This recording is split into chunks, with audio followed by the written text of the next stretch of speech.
नमस्कार। व्यक्ति विषय र विशेषको आजको श्रृङ्खलामा यहाँहरूलाई हार्दिक स्वागत छ।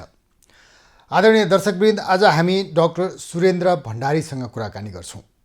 आजको विषय अहिले देशव्यापी रूपमा हामीले पाएको खबरअनुसार बुटवलबाट सुरु भएको राजावादीहरूको जुलुस प्रदर्शन 20 गते काठमाडौँमा भव्य रूपमा आयोजना हुने भनेर सार्वजनिक रूपमै खबरहरू आइरहेका छन् र अहिले चासोको विषय बनेको छ। यो देशव्यापी रूपमा स्वतस्फूर्त नागरिकहरू सडकमा आएका हुन् या कसैको प्रायोजनमा? यो नागरिकले नै हामीलाई गरेको प्रश्न हो। आज हामी तिनै व्यक्तित्व जसले यो मुलुकको वर्तमान अवस्थाको विरुद्धमा भनौँ या यो गणतन्त्रको विरुद्धमा आवाज किन बुलन्द गरिरहनु भएको छ, वरिष्ठ अधिवक्ता डाक्टर सुरेन्द्र भण्डारी। डाक्टर साहब, स्वागत छ। हस् केदार सर, धन्यवाद हजुर। तपाईँ विद्वान मान्छे, तपाईँ नै यो गणतन्त्रका लागि लडेको मान्छे। राइट। यही गणतन्त्रको विरुद्धमा तपाईँ किन लाग्नुभएको? कस्तो राम्रो प्रश्न। मैले गणतन्त्रका लागि नै लडेँ, म जेलमा बसेँ।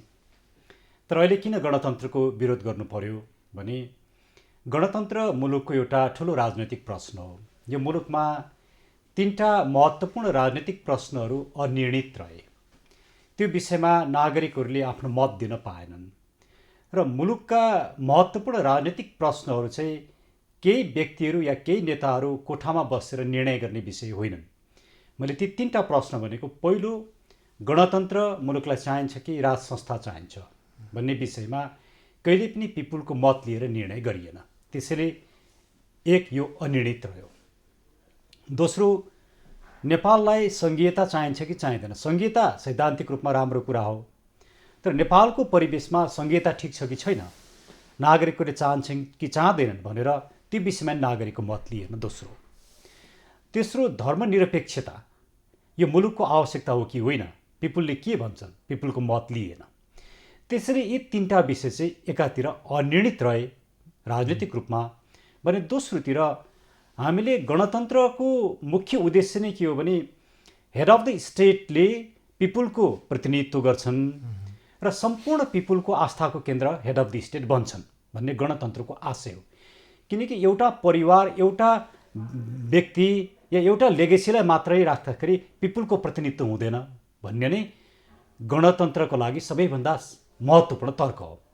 तर नेपालको परिवेशले के देखायो भने जो व्यक्ति राष्ट्रपति बन्नुभयो उहाँहरूले सिङ्गो मुलुक र नागरिकको प्रतिनिधित्व गर्ने भन्दा नि आफ्नो दलभित्रको पनि गुटको प्रतिनिधित्व गर्ने र दलभित्रका विवादमा पनि राष्ट्रपति संलग्न हुने, अर्थात् राष्ट्रपति राजनीतिभन्दा माथि उठ्न नसकेको यो जुन हामीले अवस्था देख्यौँ, त्यो अवस्थाले नेपालमा के कुरा सिद्ध भयो, पुष्टि भयो, व्यवहार त भने नेपालको लागि गणतन्त्र 2टा कारणले, यसका थुप्रै कारण छन् तर मैले 2टा महत्त्वपूर्ण कारण भने, एउटा यो राजनीतिक रूपमा निर्णय गरेको प्रश्न नै होइन, राजनीतिक रूपमा अनिर्णित रह्यो।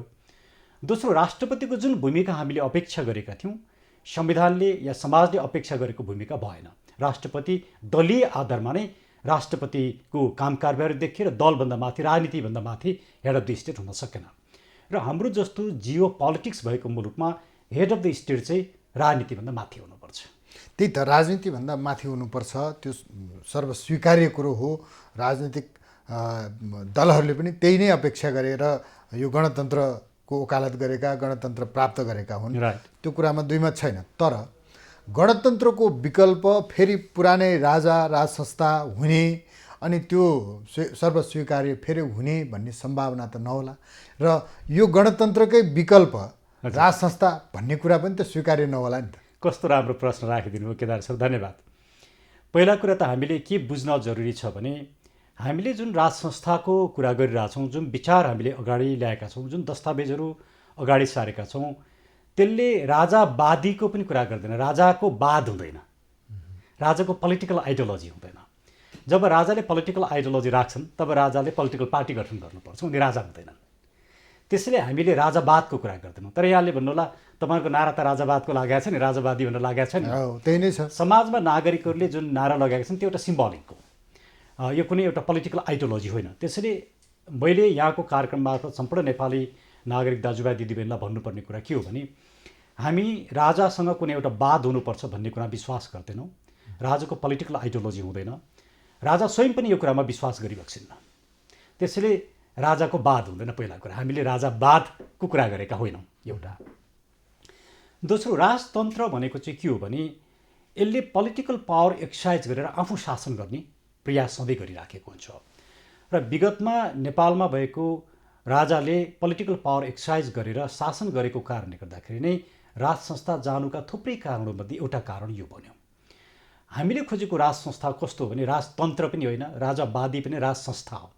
त्यो संस्था चाहिँ राजनीतिभन्दा माथि उठेको, दलीय चरित्र नभएको, हिजो आफूलाई नै फाल्ने दलहरूप्रति पनि कुनै पूर्वाग्रह र आग्रह नभएको, सबैप्रति निष्पक्ष हुन सक्ने, मुलुकको एकताको सिम्बोल हुन सक्ने र राष्ट्रियताको प्रतिनिधित्व गर्न सक्ने, राष्ट्रको प्रतिनिधित्व गर्न सक्ने र हाम्रो जस्तो जियो पोलिटिक्स र विविधता भएको मुलुकमा अपोलिटिकल राजनीतिभन्दा माथि उठेको संस्थाको रूपमा र पोलिटिकल पावर नभएको। मैले यो किन भनिराखेको छु भने नेपालमा भएका थुप्रै राजनीतिक आन्दोलनहरूले परिवर्तन लिएर आए, तर ती परिवर्तनहरू नागरिकको हितमा धेरै अवस्थामा हुन सकेनन्। तर 62-63 का आन्दोलनका थुप्रै गलत कुरा रहे। यसले गणतन्त्र स्थापित गर्यो, त्यसमा मेरो विमति रह्यो। मैले अघि भने संहिताप्रति विमति छ, धर्मनिरपेक्षताप्रति विमति छ, लोकतन्त्र जस्तो नै छैन त्यसमा पनि विमति छ। लोकतन्त्रलाई साँचो अर्थमा लोकतन्त्र बनाउनु पर्यो। तर यसको एउटा राम्रो पक्ष छ। त्यो राम्रो पक्ष के हो भने नागरिकमा रहेको सार्वभौम सत्ता यसले स्थापित गर्यो। 62-63 आन्दोलनको सबैभन्दा ठुलो राजनीतिक उपलब्धि भनेको सोभरेन्टी एन्ड द पिपल, नागरिकमा रहेको सोभरेन्टी। यो सोभरेन्टीलाई नै हामीले अबका राजनीतिक परिवर्तन या रूपान्तरणको आधार बनाउनु पर्छ। त्यसैले यहाँले राजाबाट आएका विभिन्न समयका वक्तव्यहरूलाई हेर्दाखेरि पनि के देखिन्छ भने पिपलको सोभरेन्टीलाई राजाले स्वीकार गरेका छन्। होइन, त्योसँग सहमत हुन सकिएला, तर राजावादी भनेर हिजो चिनिएका राजनीतिक दलहरू नै अहिले चाहिँ यो मुभमेन्टमा जति पनि देखिएका छन्, पूर्व मेचीदेखि पश्चिम महाकालीसँग, बिटोलबाट विराटनगर, धनगढी, रूपन्देही हुँदै पोखरा, जनकपुर, रौतड हुँदै जसरी मुभमेन्ट भइराखेको छ, त्यसमा देखिएका राप्रपाका कार्यकर्ता, राप्रपाका नेता, राप्रपाको आह्वान भन्ने कुरो छ नि, त्यसलाई त कसरी विश्वास गर्न सकेला र हिजो पदको लागि सम्झौता गर्ने होइन, राजा र यो हिन्दू राज्यको वकालत अहिले आएर परिवर्तित रूपमा गरेर हिजो सत्तामा बस्दा अथवा सत्तामा पुग्नका लागि गरेका ती के अरे अविश्वासी कदमहरूप्रति जनताले कसरी विश्वास गर्छन् र तपाईँहरू एकातिर हुनुहुन्छ। त्यो राप्रपाको नारा, राप्रपाको जुलुस, राप्रपाको के अरे आन्दोलन अर्कोतिर छ, अनि तपाईँहरू नै यो अनेक किसिमका गुटमा हुनुहुन्छ। अनि कसरी यो संस्थाको अथवा चाहिँ गणतन्त्रको विकल्प भनेर अथवा राज संस्थाको चाहिँ अब स्थापित गर्छौँ भनेर कसरी सफल हुने आधारहरू के त? धन्यवाद हजुर। सबभन्दा पहिला त यो अहिलेको जुन आन्दोलन मुलुकभरि भइराखेको छ यो स्वतस्फूर्त रूपमा भएको हो, राप्रपाले या कुनै राजनीतिक दलले गरेको होइन। म यहाँलाई उदाहरण दिउँ, यी विभिन्न आन्दोलनहरू बुटवलदेखि लिएर पोखरा जनकपुरसम्ममा त्यहाँ नेकपाका कार्यकर्ताहरू पनि आएका छन्, त्यहाँ काङ्ग्रेसका पनि आएका छन्, स्वतन्त्र पनि आएका छन्, राप्रपा पनि आएका छन्, सबै किसिमका मानिसहरू आएका छन्। यसले के देखाउँछ भने अहिलेको मुलुकको जुन शासन व्यवस्था छ यो शासन व्यवस्थाप्रति चरम रूपमा नागरिकहरूमा वितृष्णा छ। त्यो वितृष्णाको अभिव्यक्ति हो त्यो। त्यसैले यो राप्रपाद्वारा लिड गरिएको लेड मुभमेन्ट यो होइन। पहिलो कुरा, यो मुभमेन्ट चाहिँ स्वतस्फूर्त रूपमा सबै राष्ट्रवादीहरू, यो राष्ट्रलाई माया गर्ने र मुलुक बचाउनु पर्छ भन्ने व्यक्तिहरू स्वतस्फूर्त रूपमा आएको आन्दोलन हो। त्यस्तो हो भने नि डाक्टर साहब, यति सुन्दर व्यवस्था, गणतान्त्रिक व्यवस्था, गणतन्त्र ल्याउनलाई गरेका योगदान, जनताले बगाएको रगतको पनि सम्मान हुने किसिमले यही व्यवस्था अथवा यही गणतन्त्रभित्र तपाईँहरूको यो जुन राम्रो पक्ष, सुखद पक्ष, जनपक्ष, नागरिकको पक्षमा जुन वकालत गरिरहनु भएको छ तपाईँहरूले, यी भित्रै खोज्दा हुँदैन र?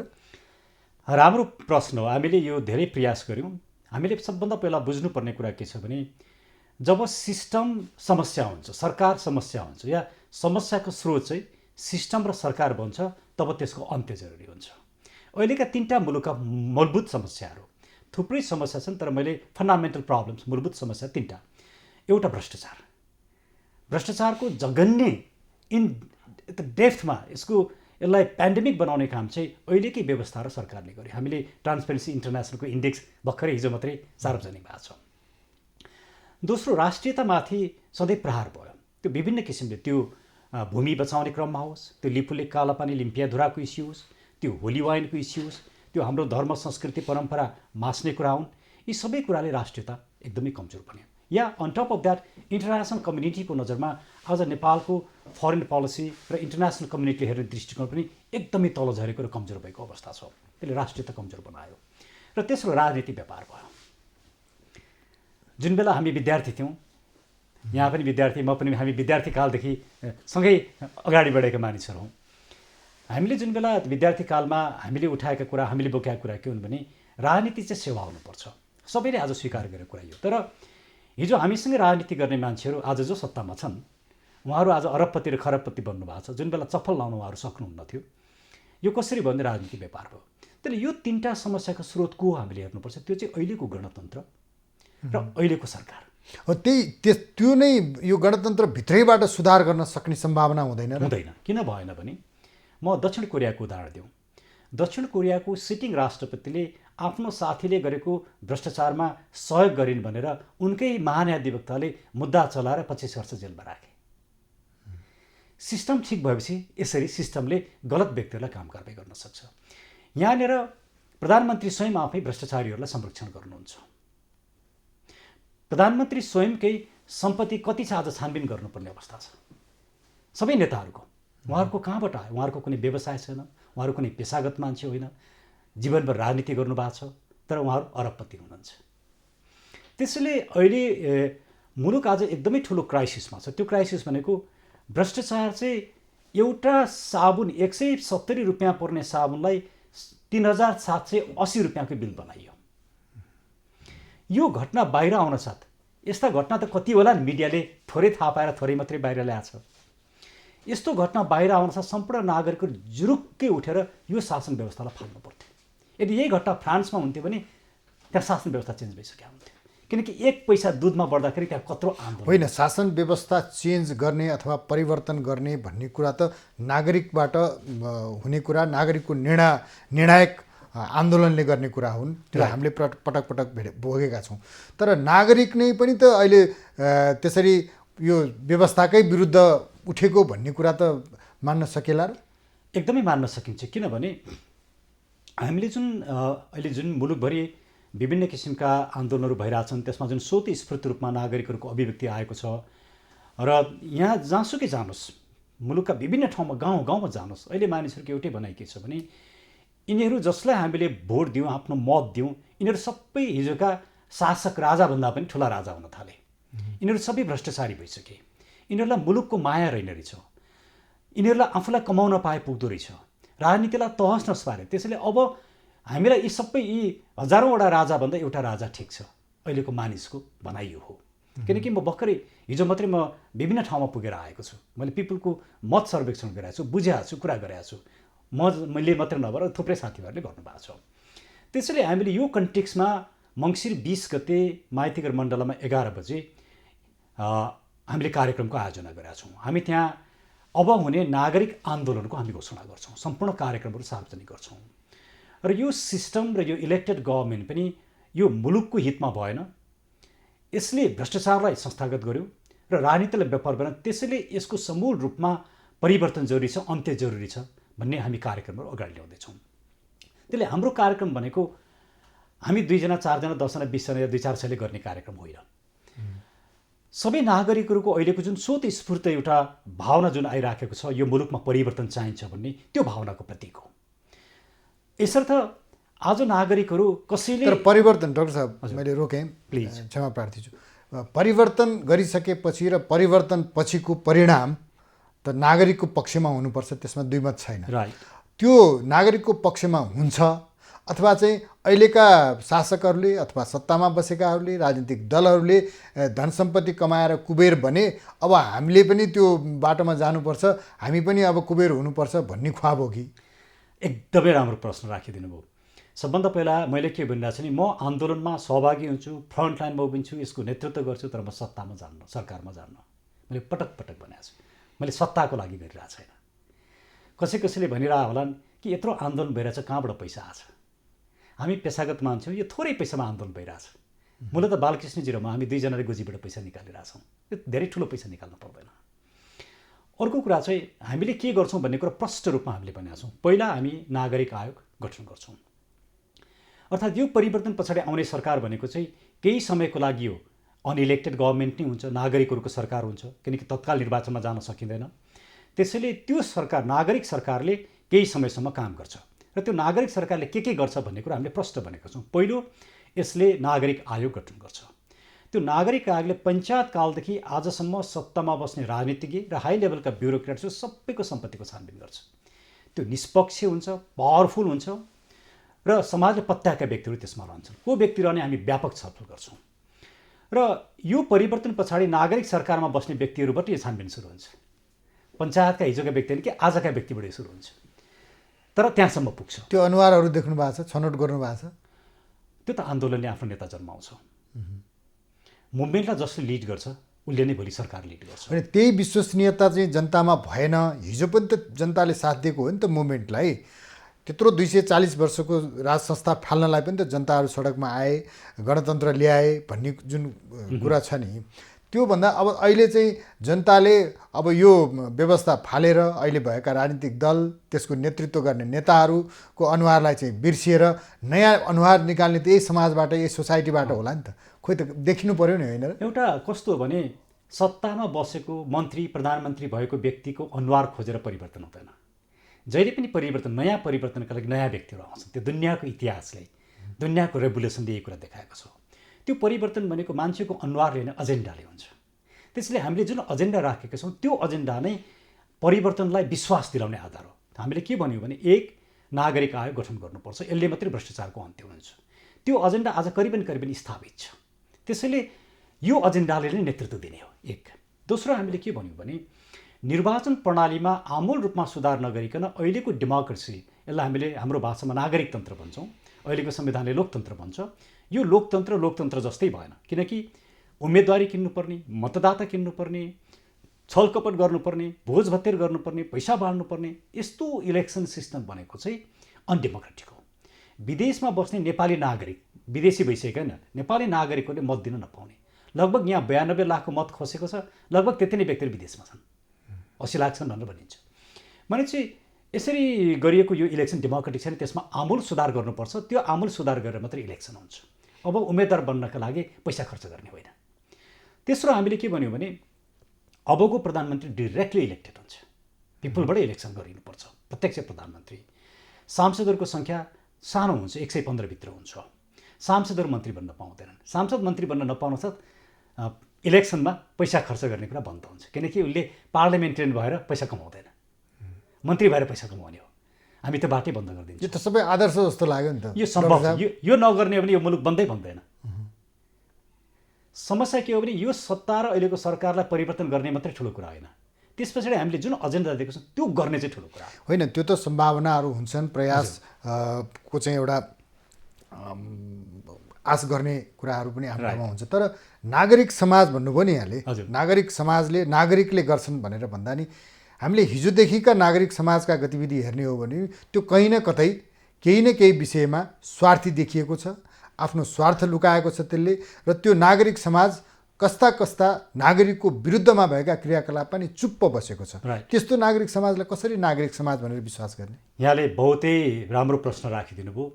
हामी त्यसलाई नागरिक समाज भन्दैनौँ।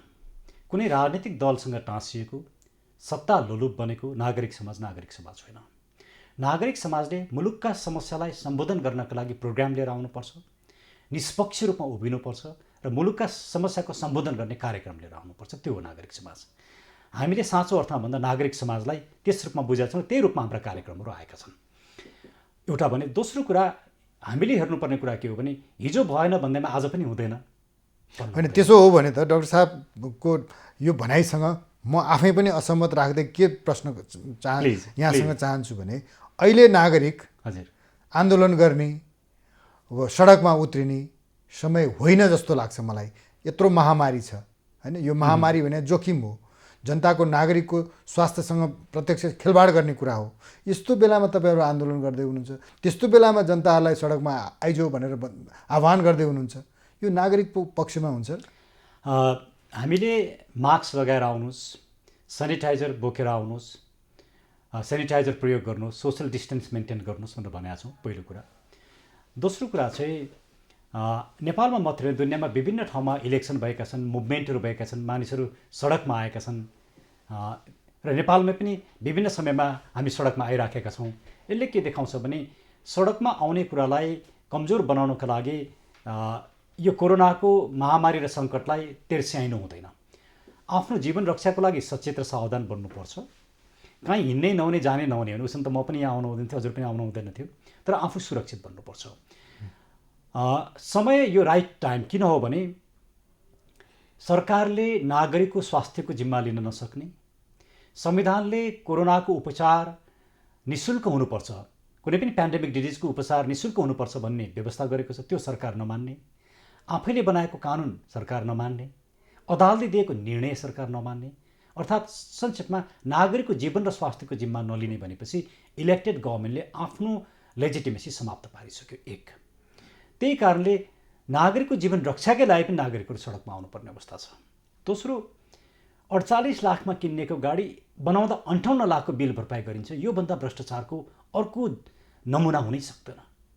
यस्तो अवस्थामा अब यसलाई सहने नागरिकहरूले आफूलाई त सहलान्, तर आफ्नो जेनेरेसनलाई, भावी सन्ततिलाई पनि बिगार्छन् र मुलुकलाई पनि बिगार्छन्।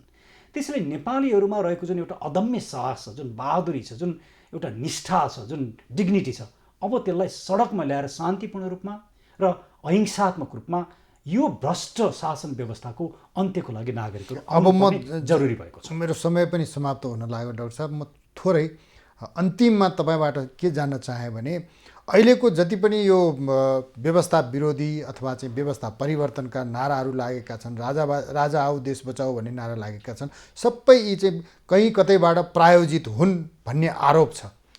एकदमै गलत। बुटोलदेखि पोखरा जनकपुरसम्म हेरौँ, त्यहाँ काङ्ग्रेसका मान्छे पनि छन्, कम्युनिस्टहरू पनि छन्, नेकपाकै मानिसहरू आएका छन्, स्वतन्त्र मानिसहरू छन्। यसले के देखाउँछ भने यो नागरिकहरूको स्वतस्फूर्त रूपमा नागरिकहरूको उभार हो। अनि त्यहाँ कसले पैसा दियो भन्ने कुरा आउँछ। यो सब कुनै ठुलो पैसै लगानी भएको छैन। माइकहरू दाताहरूले दिएका छन्, मोटरसाइकल आफै तेल हालेर मानिसहरू आएका छन्, यहाँ कुनै खर्चै छैन। त्यसले गर्दाखेरि जसरी विगतमा पैसामा किनेर आन्दोलन गरियो, ती व्यक्तिहरूले सोच्ने कुरा हो पैसा नभए आन्दोलन हुँदैन भन्ने। अब मुलुकको लागि, मुलुक बचाउन यो स्वतस्फूर्त हो भनेर बुझे हुन्छ, स्वतस्फूर्त रूपमा। त्यसैले म यहाँकै कार्यक्रम मार्फत मङ्सिर 20 गते शनिबार दिनको 11 बजे माइतीगर मण्डलमा उपस्थितिको लागि सम्पूर्ण नागरिकहरूलाई अनुरोध गर्दछु। एकचोटि पार्टीभन्दा माथि उठौँ, राष्ट्रिय झन्डा हातमा लिएर सडकमा आउँ र यो भ्रष्टाचारको अन्त्य गरौँ, यो कुशासनको अन्त्य गरौँ र मुलुकलाई निकास दिउँ र मुलुक बचाउँ। डाक्टर साहब धेरै धेरै धन्यवाद। तपाईँहरूको अभियान सफल होस्, नागरिकहरूको शासन अथवा तपाईँहरूको उद्देश्य प्रति नागरिकको विश्वसनीयतामाथि तुषारापात नहोस्, हाम्रो शुभकामना। धन्यवाद हजुर। आदरणीय दर्शकवृन्द, डाक्टर भण्डारीले जे भन्नुभएको छ के साँच्चै यो सम्भव होला नहोला, यो आगामी दिनहरूले बताउने नै छ। र नागरिक परिवर्तन खोजिरहेका छन् भन्ने यो अभियान राष्ट्रिय नागरिक आन्दोलन 2077 भनेर घोषणा भएको छ र यसले परिणाम के दिन्छ त्यो समयले बताउने कुरा हो। आज यहाँहरूले व्यक्ति विषय विशेष हेरिदिनु भयो, यहाँहरूलाई धेरै धेरै धन्यवाद। खबरभित्रको खबरका लागि हेर्दै रहनुहोला एभिन्युज खबर। नमस्कार।